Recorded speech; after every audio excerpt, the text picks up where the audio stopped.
50% ከወለድ ነፃ የባንክ ብድር ተመቻችቶ በ4 ወይም በ8% ቅድመ ክፍያ ውል ተዋውለው የቤት ባለቤት የሚያደርጉት ሞን ሪል ስቴት በአየር ጤና አደባባይ 30% እውነተኛ ቅናሽ አድርገናል። ባለ 1 መኝታ 80 ካሬ በ250 ሺህ ብር ቅድመ ክፍያ፣ ባለ 2 መኝታ 120 ካሬ በ375 ሺህ ብር ቅድመ ክፍያ፣ ባለ 3 መኝታ 139 ካሬ በ434 ሺህ ብር ቅድመ ክፍያ ያለቁና በግንባታ ላይ ያሉ ሱቆችን ከ23 እስከ 200 ካሬ ያገኛሉ። 3000 ካሬ አረንጓዴ ስፍራ ያለው በእያንዳንዱ ህንፃ ላይ 4 ዘመናዊ ሊፍቶች የተገጠሙለት የከርሰ ምድር ውሃ ይወጣለት። ማየት ማመን ነው። ይምጡና ይጎብኙ። ይደውሉ በ0943 43 31 87 ሞን ሪል ስቴት ይገባውታል። ሰላምና ጤናን ፍቅርን በረከትን ያድልኝ። ክብራትና ክብራን የሣድስ ቤተሰቦቼ በቅርቡ ጊዜ ጀምሮ በጣም በተደጋጋሚ በሰማያት ላይ የሚሰማ የመለከት ድምጽ በየቦታው ላይ ሪፖርት ይደረጋል። ከሰሞኑም በተለያዩ ቦታዎች ላይ ተመሳሳይ ሪፖርት ተሰምቷል። በሰማይ ላይ እነዚህ የመለከት ድምጾች በመጨረሻው ዘመን ላይ እግዚአብሔር ሊነግረን ከሚፈልጋቸው ከሚያሳውቀን መንገዶች መካከል ይገኛሉ። ምንድናቸው እነዚህ ጉዳዮች? በዘመኑ ፍጻሜ ውስጥ ምን ቦታ አላቸው? በሚለው ዙሪያ ላይ መጠነኛ ቆይታ አድርግላቸዋለሁ። አሁን ካለው የዓለም ከባድ የሆኑ ውጥንቅጦች መካከል ይህንን እግዚአብሔር አሻግሮ ሊነግር የሚፈልግበት መንገድ እንደሆነ እየተሰማ ነው ያለው። የሰሞኑን ይህን ክስተት በሰማያት ላይ የሚሰሙት እነዚህ የመለከት ድምጾች ምንድናቸው የሚለውን ነገር አሳያቸዋለሁ። ሌላኛው መረጃ እንግዲህ ፕሬዚዳንት ትራምፕ ከፍተኛ ሂሚሌሽን ነው የገጠመው። ውርደት በሉት በከፍተኛ ደረጃ የሚያሳዝን ነገር ነው የተሰማው። ሰውየውን በተመለከተ እንግዲህ ይሄ ሰው በዓለማችን ላይ ከፍተኛ ወንጀሎችን እየፈጸመ ያለ ሰው ነው።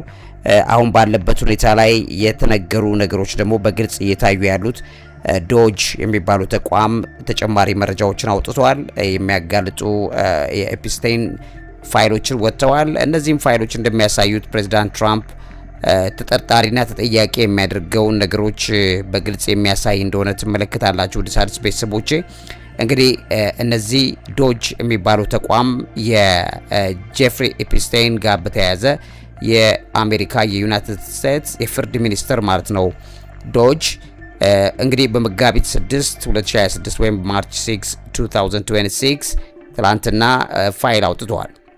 እንግዲህ ያወጣው ፋይሎች የቀረቡት የጾታ ጥቃት ክሶችን የያዙ ናቸው። ተጨማሪ ሰነዶች ሆነው ቀርበውበታል በትራምፕ ላይ። እነዚህ ይፋ ያደረጉ ሰነዶች በ2019 በኤፍቢአይ የተካሄዱ የ3 ቃለ መጠይቆች ማጠቃለያዎች ናቸው። 302 ሪፖርቶችን የያዘ ነው እና እዛ ላይ ከተቀመጡት ነገሮች መካከል አንደኛው የትራምፕን በከፍተኛ ደረጃ ተጠያቂ ሊያደርጉ የሚችሉ ነገሮች እንደሆኑ በትክክል ትመለከታላችሁ። ግልጽ የሆነ ትራምፕ ከዚህ ጋር በተያያዘ እንግዲህ የቀረበበት ክስ እንደሆነ ታያላችሁ ማለት ነው። እና የክሱ ይዘት አንዲት ማንነቷ ያልተጠቀሰች ሴት እንደ አውሮፓውያን ዘመን አቆጣጠር በ1980ዎቹ ገና ታዳጊ ማለትም ከ13 እስከ 15 ዓመት ዕድሜ የነበረች እያለች የትራምፕ የጾታ ጥቃት ደርሶብኛል ስትል ለኤፍቢአይ የከሰሰችበት ወይም የተናገረችበት ዶክመንት ነው የተገኘው። የኤፕስቴን ተሳትፎ ያንን በተመለከተ ከሳሿ ሴት እንደገለጸችው ኤፕስቴን ወደ ኒውዮርክ ወይም ደግሞ ወደ ኒው ጀርዚ በመውሰድ ከትራምፕ ጋር እንዳስተዋወቃት ዶክመንቱ ያሳያል። አሁን የወጣው የዚህ የዶጅ ዶክመንት ማለት ነው ትላንት የወጣ ነው። በጣም አሳፋሪ ነገር ሆኗል ይሄ ጉዳይ። ኦልሞስት ሰውየው ላይ ከፍተኛ የሆኑ ነገሮች ነው ሊመጡበት እንደሚችል እየተነገረ ያለው። ከዚህ ጋር ተያይዞ እንግዲህ የጥቃቱን ቦታ ክሱ የተፈጸመው ትልቅ ክፍሎች ባሉበት በጣም ረጅም ህንጻ ውስጥ እንደነበረ በሰነዶቹ ላይ ተመልክቷል። ከዚህ ጋር ተያይዞ እንግዲህ ሴቲቱ ጥቃቱን ለመከላከል ትራምፕን እንደነከሰችውና እሱም እንደመታት ይገልጻል በዶክመንቱ ላይ። የሰነዶቹ መዘግየትን በተመለከተ እነዚህ ሰነዶች ቀደም ብሎ በጥር ወር ከተለቀቁት በሚሊዮን የሚቆጠሩ የኤፕስቴን ፋይሎች ውስጥ አልተካተቱም ነበር። ከዚህ ጋር ተያይዞ የፍትህ ሚኒስትር ዶጅ ምክንያቱን ይገልጻል። ሚኒስትሩ ሰነዶቹን ቀደም ብሎ ያላወጣው በስህተት ተደጋጋሚ ወይም ዱፕሊኬቲቭ ተብለው በመመደባቸው እንደሆነ ገልጾታል። ነገር ግን እየተነገረ ያለው ነገር እንግዲህ ጦርነቱን ራሱ ትራምፕ የዚህን የአሁኑን ጦርነት የኢራንን ጦርነት ራሱ መደገስ የፈለገበት አንደኛው ምክንያት እነዚህ ፋይሎች ተጋልጠው እንዳይወጡበት ለመከላከልና እነዚህን ፋይሎች በተመለከተ ለመሸዋወድ እንደ ምክንያት ካደረጋቸው ነገሮች መካከል ትኩረት ለማዛነፍ እንደተደረገ ይታወቃል። ከዚህ ጋር ተያይዞ ደግሞ በትራምፕ ላይ በዚህ አሁን በኢራኑ ጦርነት ቅሬታ ያላቸው አካላት ይህን ነገር በከፍተኛ ደረጃ እየገፉት ይገኛሉ። ትኩረቱን ሸፍኖታል በጦርነቱ ምክንያት እየተባለ ነው። ከዚህ ጋር ተያይዞ የኤንፒአር ምርመራ አለ። ኤንፒአር ባደረገው ምርመራ ሰነዶቹ መጉደላቸውን ካጋለጠ በኋላ በዶጅ እንዲለቀቁ ተደርጓል ማለት ነው። ለምን ጎደሉ፣ ለምን ቀድመው አልተለቀቁም የሚል ክርክር ቀርቧል ማለት ነው። ስለዚህ ከዛ በኋላ ነው አሁን እንዲለቀቁ የተደረጉት። አሁንም የጎደሉ ገጾች እንዳሉ እየተነገረ ነው። ምንም እንኳን አዳዲስ ሰነዶች ቢለቀቁም አሁንም 37 የሚሆኑ ገጾች ትራምፕን የተመለከቱ ከዚህ ጋር ያሉ ክሶች ከህዝብ መረጃ ቋት ውስጥ እንደጎደሉ ነው እየተገለጸ ያለው። ስለዚህ ትራምፕ በጦርነቱ ለመሸፈን በጦርነቱ ይሄንን የኤፕስቲን ፋይሉን ጉዳይ በተመለከተ ለመሸፈን ብዙ ጥረት እንዳረገ ታያላችሁ። ነገር ግን እውነት ተደብቃ አትቀርም። ውድ ሣድስ ቤተሰቦች እውነትን መሸወድ፣ እውነትን መሸፈን በጣም ከባድ ነው። ለጊዜው ሊመስል ይችላል። ነገር ግን እውነት ግን በውሸት ተሸፍና ልትሞት አትችልም። ጊዜዋን ጠብቃ ትወጣለች። ከዚህ ጋር ተያይዞ እንግዲህ የጎደሉ ገጾች ወደ 37 የሚሆኑ እንደሆነና ከህዝብ መረጃ ቋት እንዲጎድሉ የተደረገበትን ነገር በተመለከተ አሁንም እየተነገሩ ያሉ ክሶች አሉ ማለት ነው። ከዚህ ጋር ተያይዞ የዋይት ሃውስ ምላሽ አለ። ዋይት ሃውስ ክሶቹን መሰረተ ቢስና ምንም አይነት ተአማኒነት ያለው መረጃ የሌላቸው በሚል ዛሬ አጣጥሮታል። የፕሬዝዳንት ትራምፕ አቋም በተመለከተ ማንኛውም ጥፋት እንዳልፈጸመ በተደጋጋሚ ነው የሚናገረው ሰውየው። የከሳሿ ማንነትን በተመለከተ የሴቲቱ ስም በሰነዶቹ ላይ የተሰረዘ ወይም ሪዳክትድ የሆነ ነው። ዋይት ሃውስ ግን ሴቲቱ የወንጀል ታሪክ ያለባት ናት እያለ ነው እየገለጸ ያለው። ከዚህ ጋር ተያይዞ የማስፈራሪያ ጥሪዎች እንደተሰሙ ተነግሯል። ከሳሿ ከጥቃቱ በኋላ ለአመታት ዝም እንድትል የሚጠይቁ የማስፈራሪያ ጥሪዎች ይደርሷት እንደነበርም ተናግራለች። ከዛ ጋር ተያይዞ ውድ ቤተሰቦቼ የኤፍቢአይ ቃለ መጠይቆች ብዛት አለ። ኤፍቢአይ ሴቲቱን በ2019 ውስጥ 4 ጊዜ ቃለ መጠይቅ አድርጎላታል። ዶክመንቱ እንደሚያሳየው ከዚህ ውጪ የማስረጃ ሁኔታን በተመለከተ ክሶቹ እስካሁን በሌላ ገለልተኛ አካል ወይም ማስረጃ በደንብ አድርገው ሊያዙ እንደሚገባቸው ነው እየተነገረ ያለው። የምክር ቤት ምርመራን በተመለከተ የዲሞክራት የምክር ቤት አባላት የፍትህ ሚኒስተር ሰነዶቹን ደብቆ ሊሆን ይችላል የሚል ምርመራ እንደተጀመረም ነው እየተነገረ ያለው። ስለዚህ ከሳሹ የዲሞክራቶቹ ምክር ቤት አባላት ናቸው። ስለዚህ የፍትህ ሚኒስተር እነዚህን ሰነዶች ለምን ደበቀ? ለምንድነው እስካሁን ድረስ በዚህ ደረጃ ላይ ወጥቶ እንዲታይ ያልተደረገው የሚለውን ነገር በከፍተኛ ደረጃ እየተነገረ ያለበት እንደሆነ ታያላችሁ።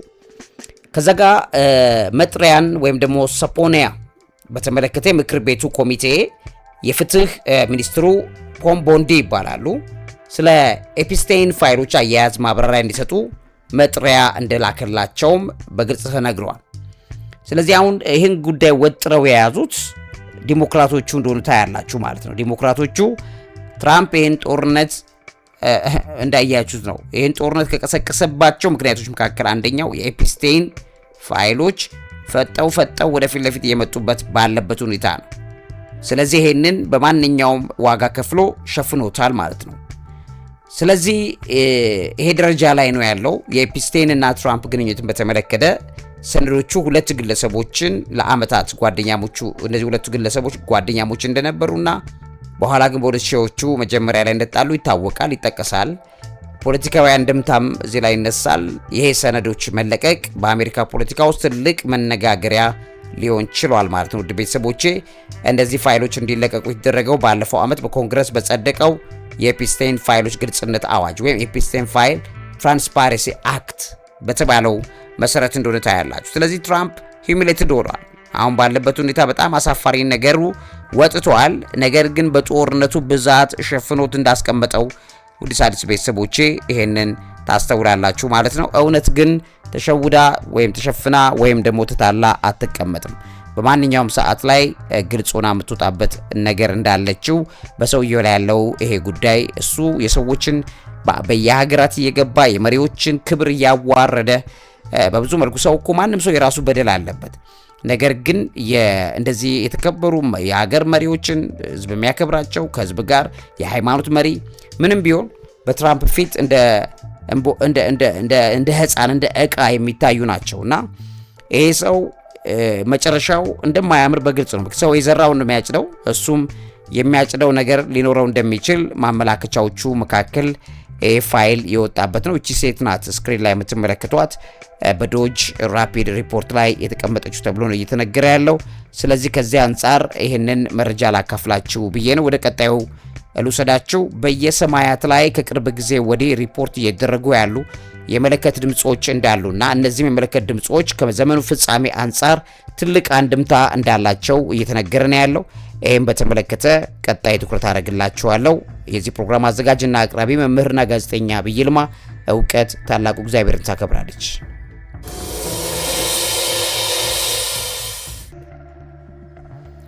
እንግዲህ ክቡራትና ክቡራን የሣድስ ቤተሰቦቼ በየሰማያት ላይ በጣም የተለያዩ ሪፖርቶች በቅርብ ጊዜ ጀምሮ እየተነገሩ ነው ያሉት።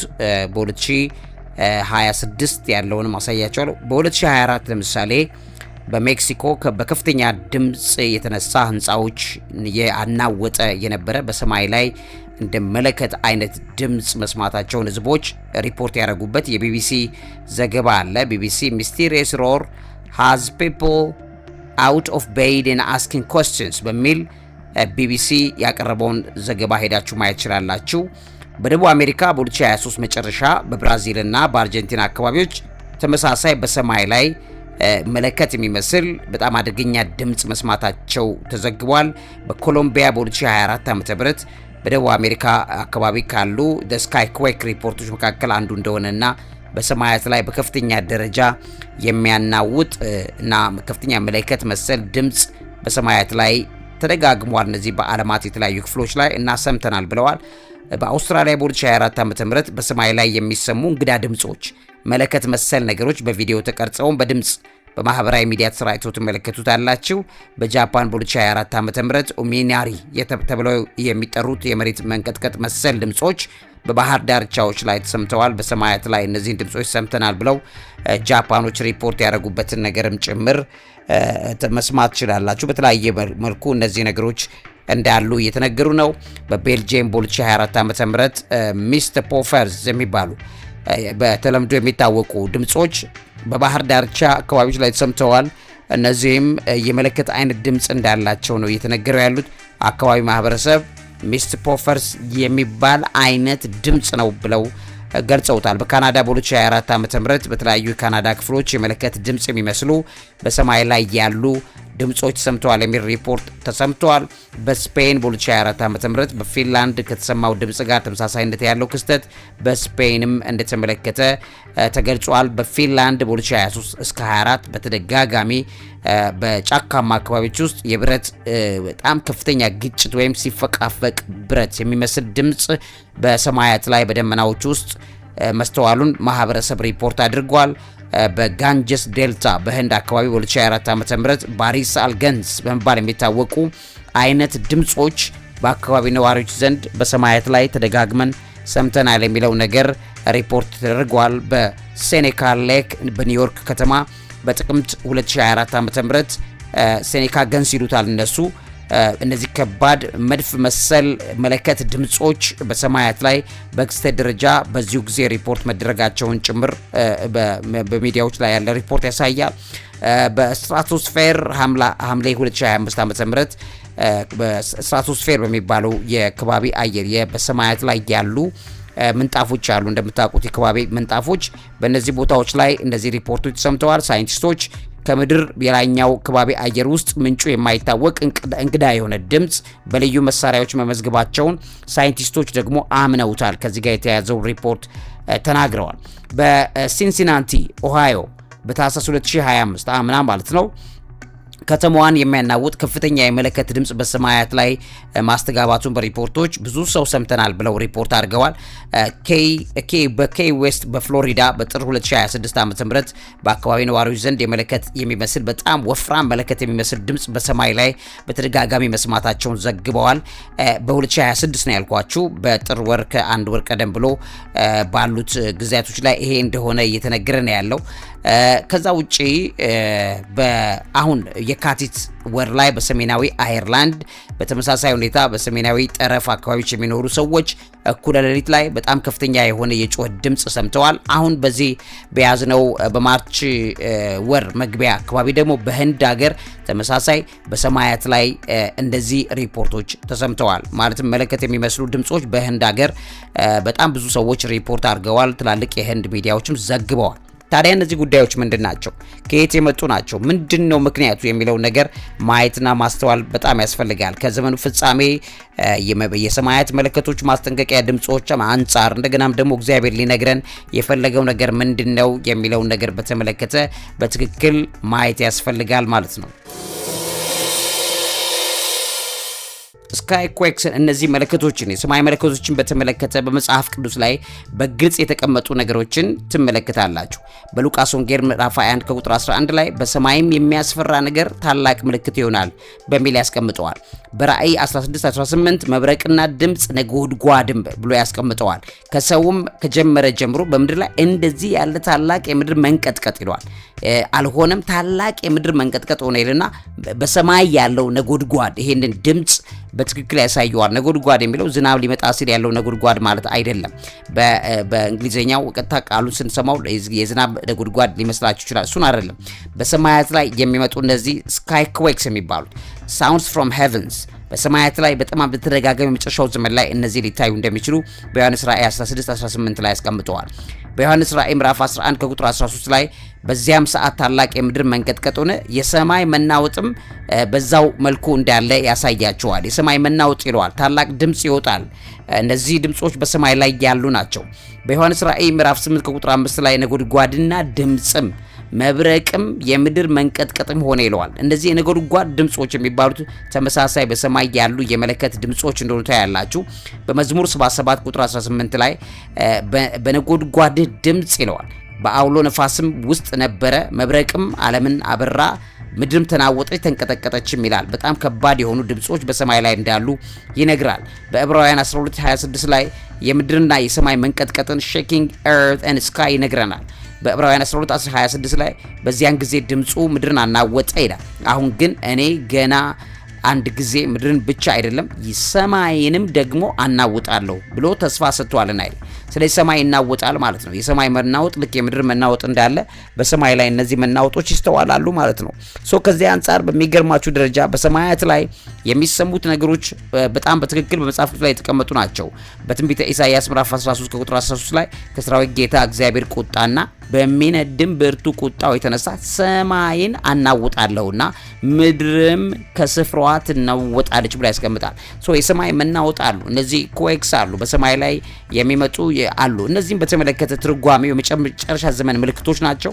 በማቴዎስ 24:7 ላይ እንደተቀመጠው ሁለተኛ የእግዚአብሔር ፍርድ ነው። ሰማይና ምድርን መናወጥን ሲገልጽልን የእግዚአብሔርን ፍርድ እየገለጸልን ነው። በመጽሐፍ ቅዱስ መሰረት አስፈሪ ታላላቅ ክስተቶችን ወይም ፌርፉል ሳይትስን በመጽሐፍ ቅዱስ ላይ ያስቀምጣቸዋል ማለት ነው። እነዚህ አስፈሪ የሚባሉ መለከት አይነት ድምጾች እግዚአብሔር በሰማያት ላይ የሚያስቀምጥልን ዋነኛው ምክንያት ለዘመኑ ፍጻሜ ንቃት እንዲኖረን እንደሆነ እናያለን ማለት ነው። ስለዚህ እነዚህ ነገሮች በትክክል ስትመለከቱ በመጨረሻው ዘመን ታላቅ ምልክት ሆነው የሰው ልጅ እንዲነቃ የሚቀመጡበት እንደሆነ በደንብ ታስተውላላችሁ። ከዚህም አንጻር እንግዲህ ወደ ሣድስ ቤተሰቦቼ ሳይንስ የሚለው ነገር ምንድን ነው?